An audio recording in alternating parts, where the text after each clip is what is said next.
Bonjour et bienvenue à cette capsule de la foi en action des paroisses de Mascouche. Je suis présentement dans le parc du Grand Coteau où je vous présente non pas une, mais bien deux capsules. Une sur le centre d'entraide et l'autre sur les églises des paroisses de Mascouche. Vous avez donc choisi de regarder celle sur les églises.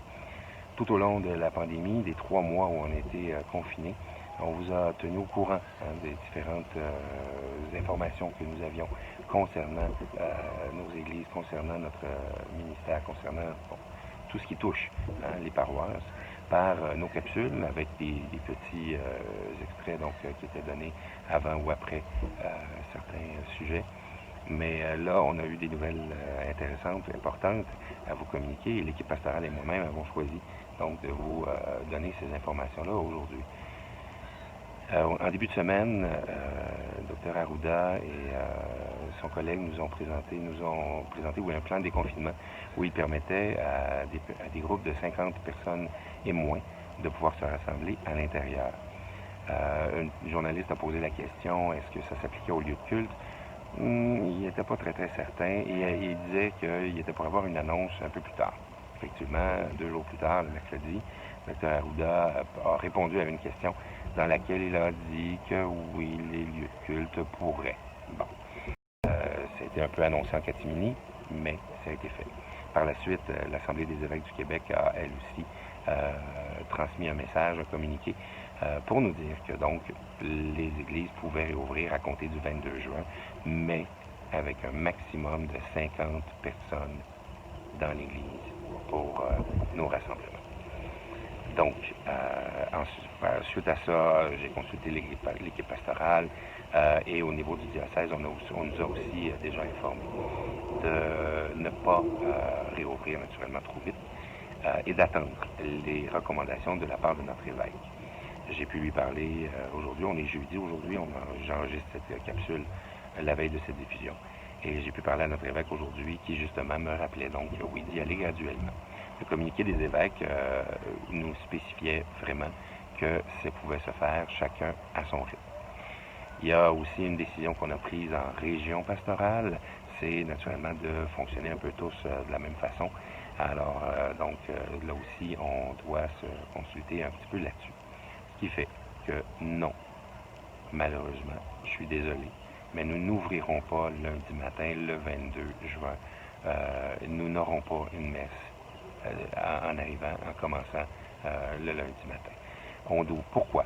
Bon, j'ai des réponses naturellement très justifiées à vous donner. C'est qu'on n'est pas prêt. Okay? Vous allez dire, vous avez eu 3 mois pour vous préparer. Non, on n'a pas reçu encore les consignes de sécurité nécessaires pour le type d'activité que nous faisons.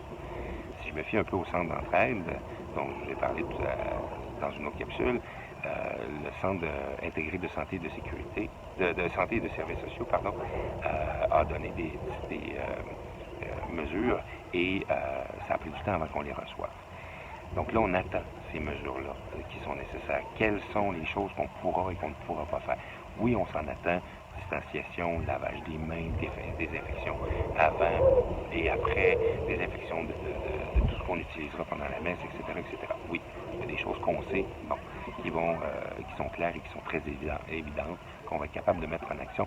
Et ça, déjà, on se prépare. On est déjà en train de faire les achats qu'il faut, de préparer ce qui est nécessaire pour pouvoir vraiment se dire qu'on commence. Mais pour réellement commencer, réellement réouvrir, on va attendre d'avoir les nouvelles de notre évêque pour avoir tous le même protocole, tous la même façon de pouvoir commencer un peu partout nos activités, pour que tout le monde ça se fasse aussi de façon sécuritaire à travers tout le diocèse.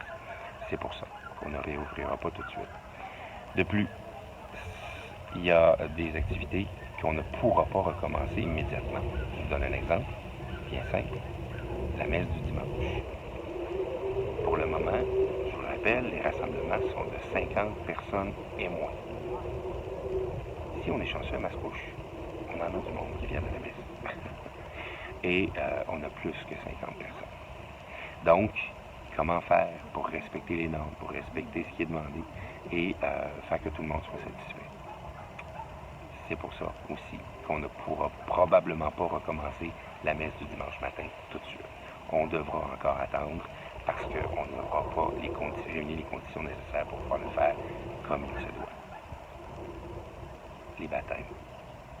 Beaucoup de gens nous appellent quand est-ce qu'on peut faire baptiser notre enfant, on veut le faire, on était prévu de le faire, on veut recommencer. Quand est-ce que c'est possible? On ne sait pas. On n'a pas encore les mesures, on n'a pas encore les informations. Et comme je disais à quelques-uns, la distanciation est très difficile à respecter au niveau des baptêmes puisque, entre autres choses, le parent, quelqu'un tient l'enfant dans ses bras et le prêtre est là tout près pour pouvoir verser l'eau. Bon, oui, les masques, les visières, tout ça, c'est là pour aider, c'est sûr, mais ça n'empêche pas que c'est une distanciation qui est pas là, qui n'est pas possible de faire. Donc, on va se pencher sur cette question-là.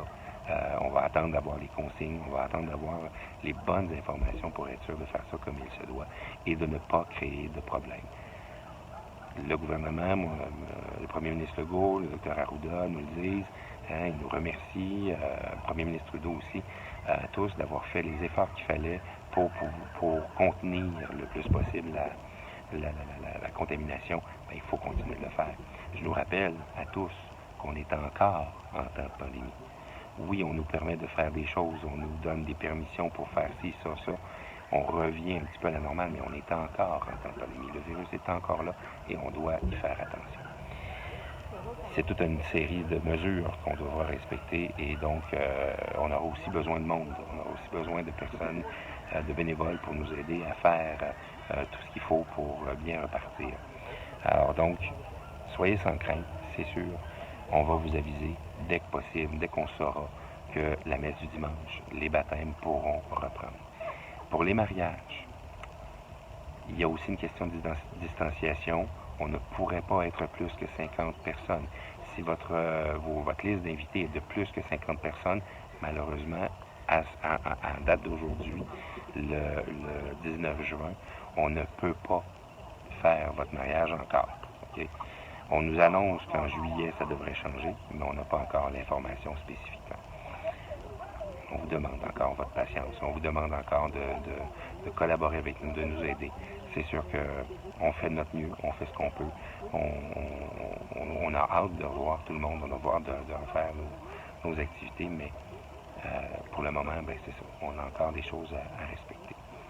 Alors, suivez, oui, le site Internet, le Facebook et les messages sur nos répondeurs. On va les modifier lorsqu'il y aura des changements. Donc, pour vous dire quand est-ce qu'on reprend la messe sur semaine, quand est-ce qu'on pourra reprendre les funérailles et quand est-ce qu'on reprendra aussi les autres informations, les autres cérémonies. Puis aussi, quand le bureau sera de nouveau ouvert et accessible au public, naturellement avec des mesures, mais on vous informera de tout ça, donc sur les réseaux sociaux et sur notre site Internet au fur et à mesure.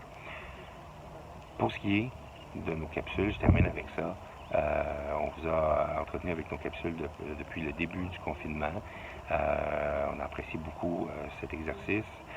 Je remercie Bob, Quentin d'avoir collaboré à la plupart donc, de ces merveilleuses capsules. Je vous dirais qu'on n'arrêtera pas, on va continuer, mais le rythme va être différent. On va peut-être en faire un peu moins souvent.